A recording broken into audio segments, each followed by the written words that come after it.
Greetings to all! It's been 4 years since I uploaded my last video of lessons on creating maps in Age of Empires 2 Definitive Edition. But new add-ons are still releasing and I still haven't figured out how to script the AI. As it turns out, I was digging in the wrong place, and now I can bring you up to date. I'll clear the logic behind creating scripts, as well as how to activate triggers in the game, depending on what happens in the scripts. First, let's go to the game folder and find a folder called AI. Since the game is installed on Steam, my path to this folder looks like this. I no longer remember the exact content of this folder, but I already have some scripts that I created and copied in the past. In this folder, we need to create two files with the same name, where one has the extension AI and the other per.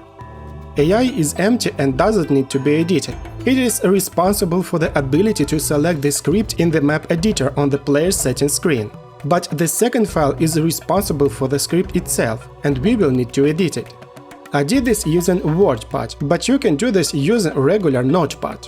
This file itself will not open, so you need to select Open With and select our WordPad. In parallel with this, let's go into our editor and create few players. We will build blue and we will have a scout and a house. A crossbowman will appear in the house as soon as our ally builds 4 trading cards. Red will be our enemy and will have only a marketplace. And green will be our ally, who will have a marketplace where he will build trading cards to trade with the red.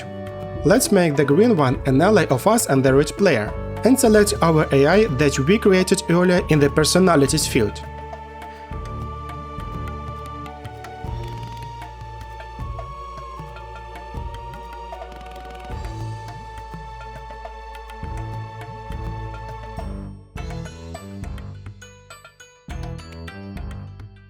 If suddenly there is an error in your script and it breaks, the game will enable standard behavior of the AI.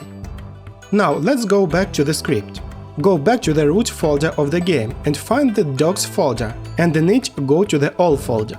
It contains different documentation, but we are interested in 2 files, strategybuilder.com and randommapscriptingguide.com. The first document contains documentation on creating AI scripts, and the second contains documentation on generating a map. Since we are going to program our AI, we open the strategybuilder.com file and move on to the content. Here is a whole list of important headings that we will need. If we need a certain section, simply click on the number on the right, and we will immediately be taken to the section we need. From the very beginning, we are introduced to the logic of creating our script. Since there are many details that we won't need, such as global variables, loading other script files, and much more, I will only focus on what we will need in this lesson. The first thing you need to know is that the script is written in parentheses, and it begins with the word def rule, which translates as define rule.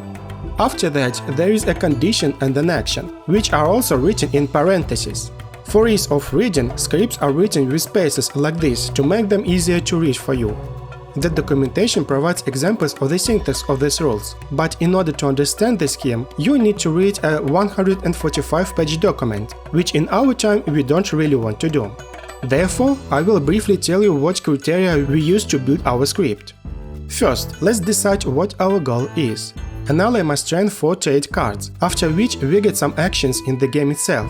To do this, we need to check that if the AI has less than 4 cards, then it needs to train them. As soon as it has trained 4, the training of cards stops.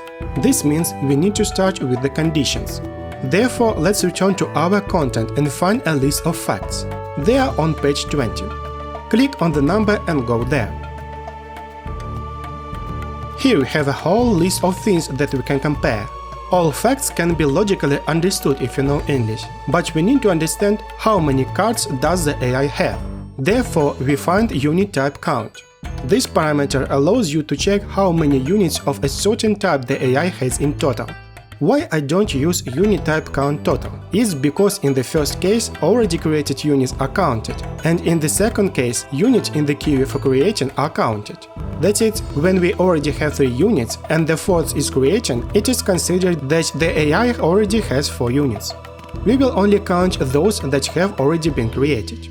Open our editor and start typing. Open our parentheses and type def rule. Then pass the unit type count fact. Next, we need to understand what type of units are we comparing. To do this, we need to find the list of parameters in the document and go to this section. Here, under each category, we have the IDs of objects. We scroll through until we find the type of units that are produced on the market. Copy this ID and paste into the code. Next, we need a comparison. Let's do it a check that we have more than or equal to 4 trade cards. We can indicate a number or we can provide a link to the value. To do this, at the very beginning of the document, create this value using defconst max trade cards 4. You can have any name, but there should be a space between the constant name and the number. Now let's replace our 4 with this variable. This is necessary for cases when you want to make some balance edits. To prevent us from running through the entire code and looking for places where we need to change a number, we just change the constant in one place. Then we need to add a sign that indicates that the actions that must be performed will go next. Let's go back to our content list and find on which page we have a section with a list of actions.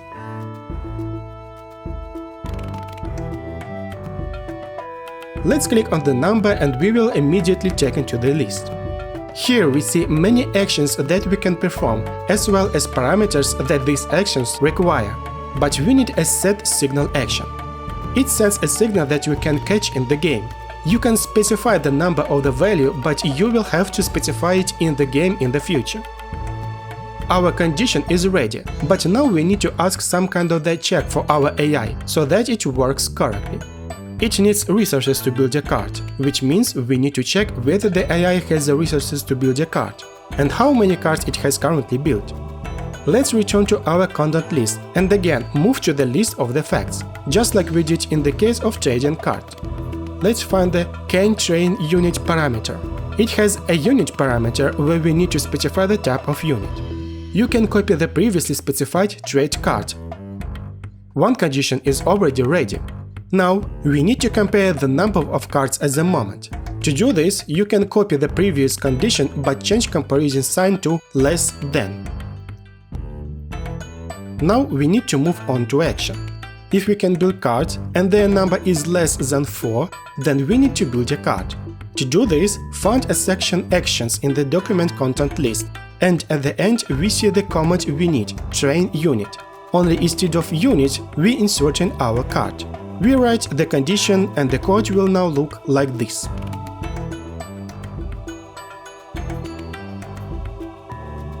Just 2 rules to check the card and to send a signal will allow us to get what we came here for. Now save the document and go to the game. Let's add a couple of houses for the green player so that he has a free limit for the training of cards. We will also need to give it a bunch of resources in the settings so that it can train cards as many as it wants. And let's write a couple of triggers. We will make the first trigger to reduce the time needs to train cards. Let's create a new trigger and rename it to Starting Settings, so that we don't confuse it with another trigger. Here we will add effect that will take effect from the very beginning of the game. Choose the effect parameter modification. Set the unit type to empty card, because this is what we build by default. Then select the third player, because we change the parameter is for him. And select the train time effect, which is responsible for the speed of training the card. Set value to 5. That will reduce card training speed to 5 seconds. Let's create the next trigger. It will be triggered when the AI trained 4 cards and will send us a signal to the game. To do this, create the AI signal condition, and at the bottom select the signal with the value that you specified in your file. After that, we add an effect that will be executed if the signal is triggered. We will create a crossbowman next to our house. Therefore, we select Create Object, select a unit, and indicate the location of its appearance near our house. Since by default the first player type is selected, we do not change anything. Well, let's start the game. If we don't get any errors, it means that everything is fine with the scripts and they work. We see how the computer trains cards and wait until their number reaches 4.